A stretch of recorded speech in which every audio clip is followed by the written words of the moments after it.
पहल हिंदी के प्लेटफॉर्म पर आप सभी का स्वागत। प्रिय विद्यार्थियों नमस्कार। ऑनलाइन कक्षाओं में आपका हार्दिक अभिनंदन स्वागत। पढ़ते समय मैंने पहले भी ये बात आपको बताई है कि जब भी आप पढ़ना प्रारंभ करें तो ये जो अपना श्यामपट्ट है इसका आप स्क्रीनशॉट ले लें। कम से कम 2 बार आप इस वीडियो को सुनें। जितना आप इसे सुनेंगे उतना ही यह ज्ञान आपको हृदयंगम होता चला जाएगा और लिखने से यह स्थायी रूप से आपके पास रहेगा। जब आप चाहें तब उसका रिवीजन कर सकते हैं, पुनर्अध्ययन कर सकते हैं। हम अध्ययन कर रहे थे वर्ण विचार का। वर्ण किसे कहते हैं, वर्णों के कितने भेद होते हैं। तो हमने पढ़ा है कि वर्णों के 2 भेद होते हैं, स्वर वर्ण और व्यंजन वर्ण। अब हम स्वर वर्णों का विस्तृत अध्ययन कर रहे हैं। स्वर वर्ण किसे कहते हैं, स्वर वर्णों के भेद कितने होते हैं। आज इस वीडियो के माध्यम से मैं आपको स्वर वर्ण का संपूर्ण और ज्ञान आपके सामने रखना चाहूंगा। अभी हम चर्चा कर रहे हैं, इस वीडियो में मैंने प्रश्न विधि से पढ़ाने का प्रयत्न किया है।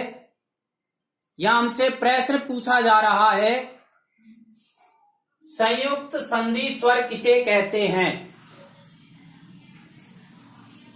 अर्थ, परिभाषा, कारण बताते हुए स्पष्ट कीजिए।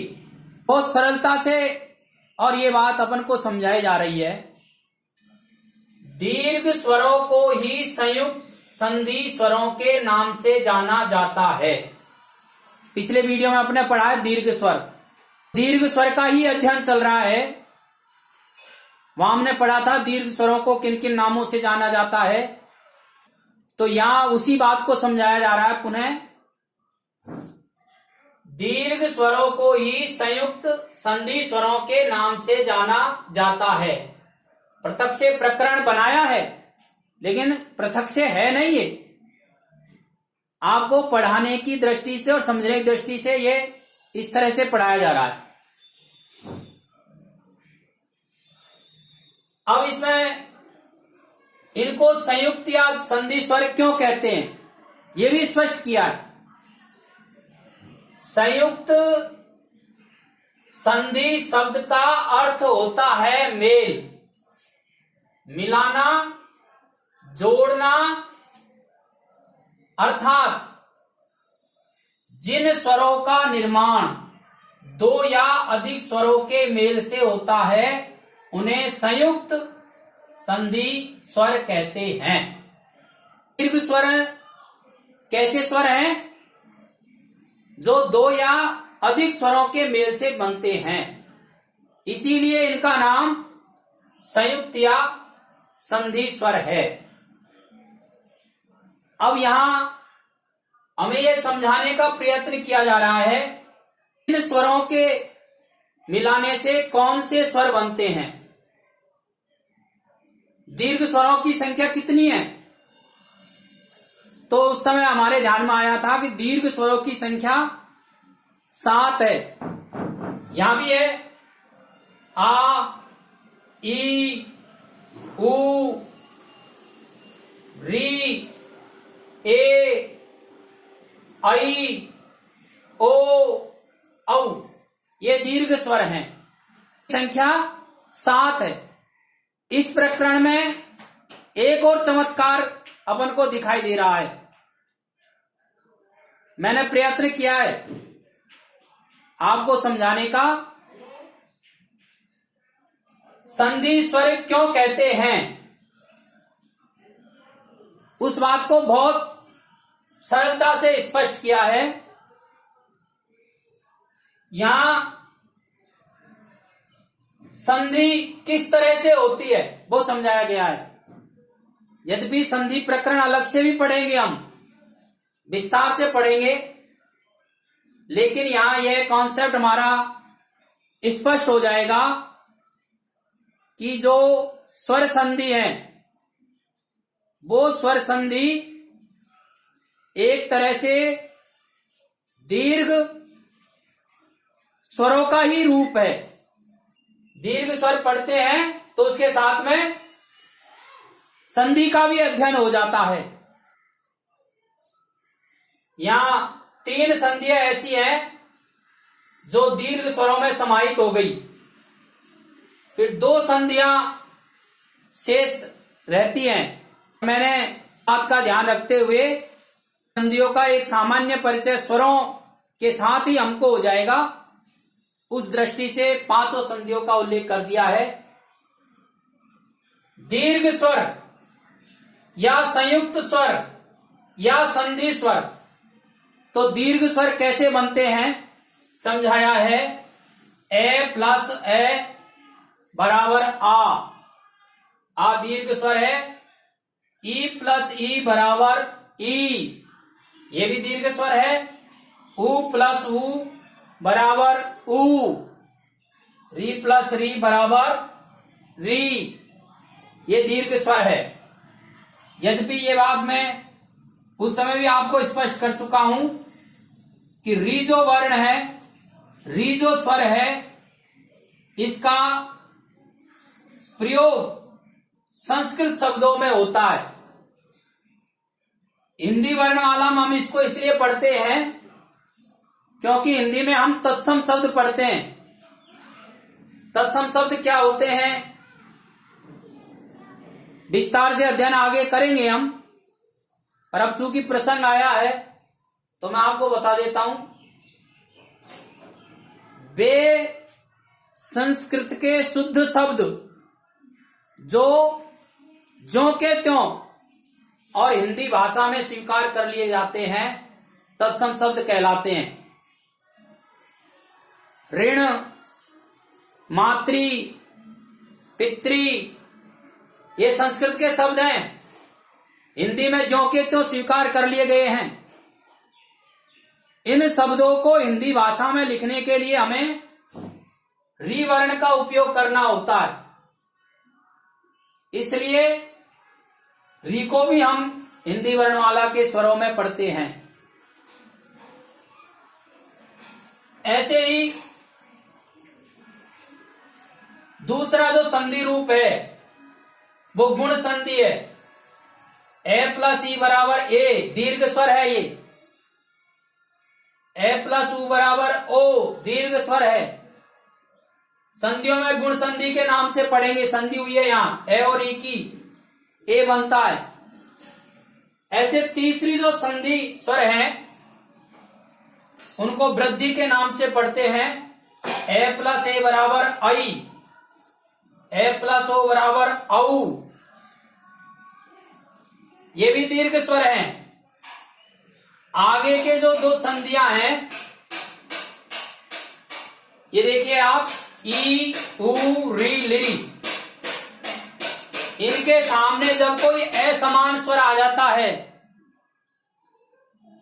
असमान यानी ई के सामने ई नहीं आना चाहिए, उ के सामने उ, री के सामने री और री के सामने री नहीं आना चाहिए। इनके अलावा अन्य और कोई स्वर आ जाता है तो क्रमशः य व र ल हो जाता है। इसको यण संधि के नाम से जानते हैं। इसी प्रकार से ए, आई, ओ, औ, इनके सामने भी कोई असमान स्वर आ जाता है, ए के सामने ए को छोड़ करके अन्य स्वर आ जाता है, या आई के सामने आई को छोड़ करके अन्य स्वर आ जाता है, तो इनको क्रमशः अय, आय, अब, आव हो जाता है। अब इस पूरे प्रकरण में 2 गूढ़ प्रश्न छिपे हुए हैं। आपके ध्यान में आए हैं मुझे पता नहीं है, लेकिन मैं आपके सामने दोनों प्रश्न रख रहा हूं। इन स्वरों को संधि स्वर क्यों कहते हैं, तो ये आपके यहां स्पष्ट हो गया होगा।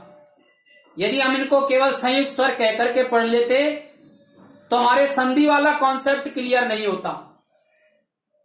संधि वाला कॉन्सेप्ट संधि नाम से ही यहां हमारे स्पष्ट हो गया।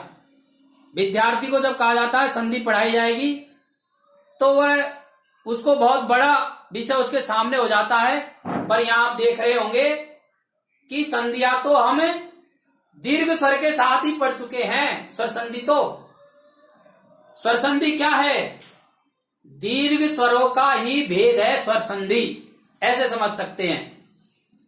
बहुत सरलता से आपके ये समझ में आ गया होगा और विस्तार से इसका अध्ययन संधि प्रकरण में करेंगे। यण और अयादि संधि के अध्ययन के समय ये दो प्रकरण आप जब यहां देख रहे हैं तो यहां एक प्रश्न कूट प्रश्न यहां छिपा हुआ है, आपके ध्यान में आया है, मुझे पता नहीं, यदि आया है तो कमेंट्स के माध्यम से आप मुझे बताना।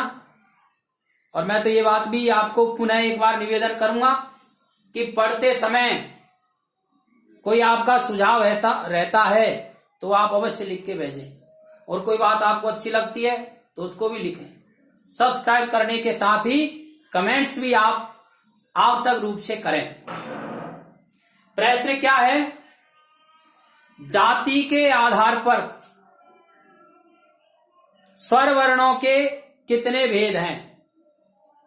प्रारंभ में मैंने जब पढ़ाया था तो परिभाषा में भी ये समझाया था, वर्णों के भेद उच्चारण काल के आधार पर होता है। जिस वर्ण के उच्चारण में जितना समय उस वर्ण का वैसा ही नाम है।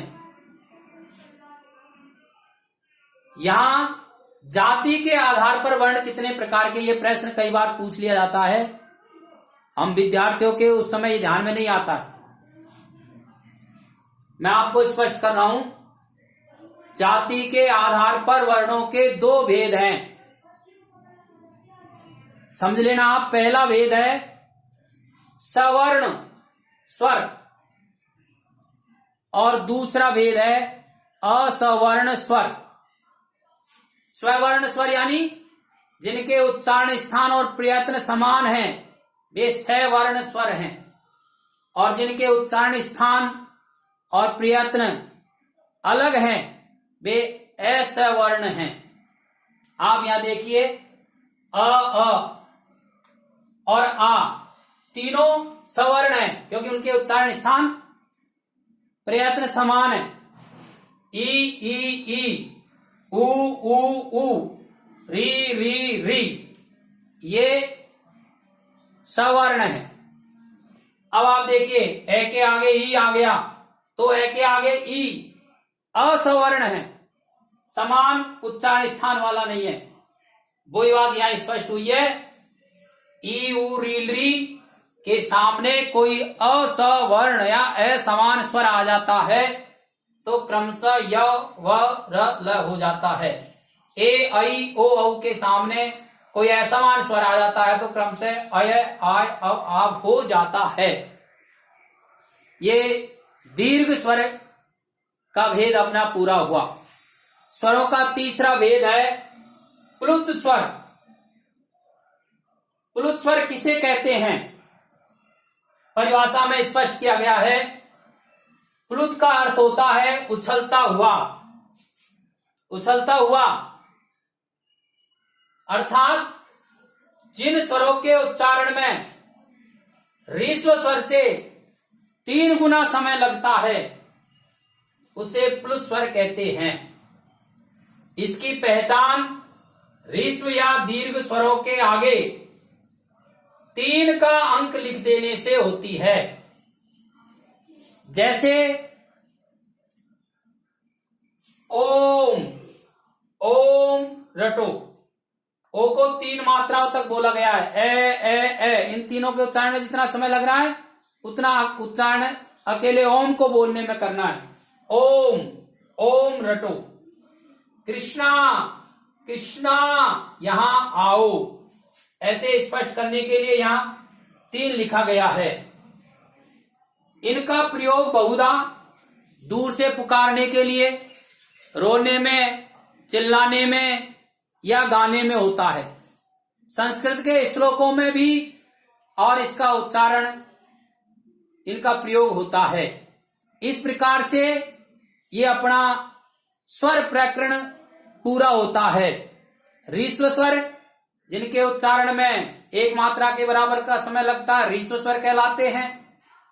दीर्घ स्वर जिनके उच्चारण में 2 मात्राओं के बराबर का समय लगता है, दीर्घ स्वर कहलाते हैं।